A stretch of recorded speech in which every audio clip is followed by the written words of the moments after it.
Welcome, welcome back to our video.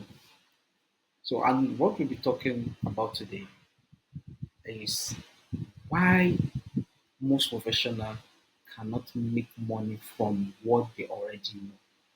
So, you know a lot, so why can't you make money from it? So, the first thing I want us to know the difference between knowledge and income myth. So, that is the knowledge versus income myth. So, most professionals grow up believing a simple formula: more knowledge equal to more income. So they do what they have been trained to do. They collect more knowledge, more degrees, more certifications, more training programs. But the internet changed that rule. So that was the rule before. The internet changed the rule. Today, income is not created by how much you know. It's created by how clearly you can package what you know and how clearly you can what package what you know so that someone else can use it.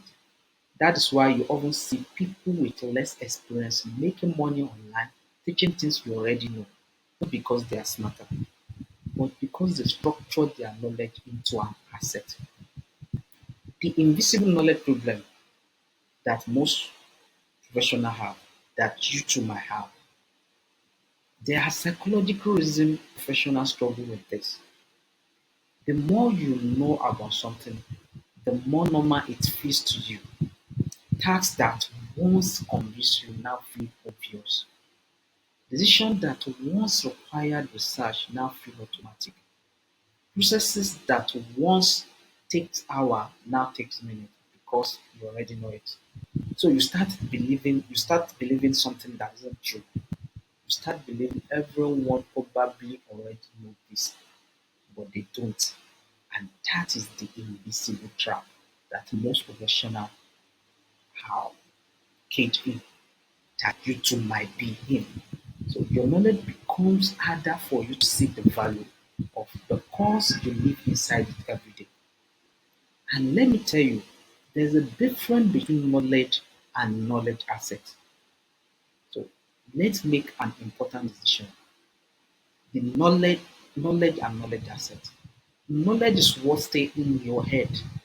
While knowledge asset is knowledge asset that are structured so someone else can apply them.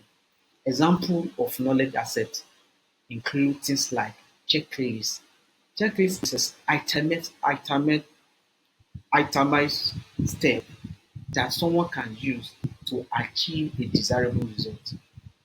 While template is something you are using that you already receiving, you are seeing the result that someone else can use to achieve that result. Framework is the step or how you do things to achieve a desirable result that someone else can use. Step by step guide is how you do things from one point to another that someone else can follow to achieve a result. Decision model, how you take some decision on a particular thing that someone else can use to achieve a result. These are not just ideas. They are organized thinking tools that help someone solve a problem faster. And when knowledge becomes a tool, it becomes valuable. And let me tell you the reason professionals struggle to package what they know. And that might be the reason why you too are struggling to package what you know. There are three main reasons, and this what makes this gap exist. The first reason is that you skip the thinking process. When you've done something for years, you stop noticing the step. You just do it. But beginners need to see the step you no longer think about. Packaging knowledge means slowing down and extracting those steps for those people that just started. The second thing is you think you need to know everything. Many professionals believe, and likewise you might believe that they must become the ultimate expert before sharing anything. But the truth is simpler. You only need to be one step ahead of someone else. That's enough to help them move forward.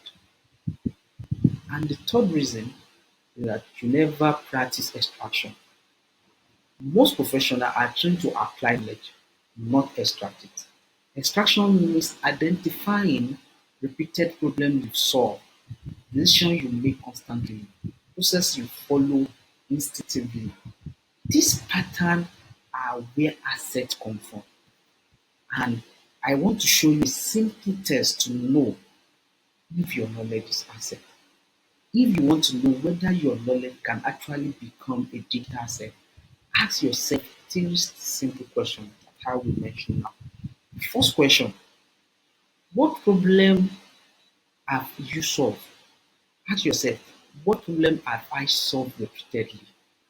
The second question, ensure that when you are asking this question, pen it down. So the second question, what do people constantly ask you about? That is what people constantly ask me for help with. Write it down. And the third question, what feels easy to me now that once feels confusing? So pen those things down. If you can answer even one of those questions clearly, you probably have the foundation of a knowledge asset already. The next step is simply structuring it. So, and I want you to have this sheet. So this is a sheet that professionals need to make, and I want you to make it. Instead of asking, what else should I learn? Start asking yourself, what do I already understand that could help someone else move faster? Because the internet rewards people who structure useful knowledge, not just those who accumulate it. Your experience becomes valuable the moment someone can apply it. If you want help identifying digital asset hidden inside your experience, I created something called the Digital Asset Creation Toolkit. It walks you step by step through identifying your first asset idea and structuring it so someone else can actually use it. You can grab it in the description or check the comment section to grab the link. Because the truth is, you probably already know more than enough. You just haven't turned it into an asset yet. Ready to turn your knowledge into asset? Download the digital asset to create. The, the link is in the comment section or check the description below. Thank you. See you in the next video.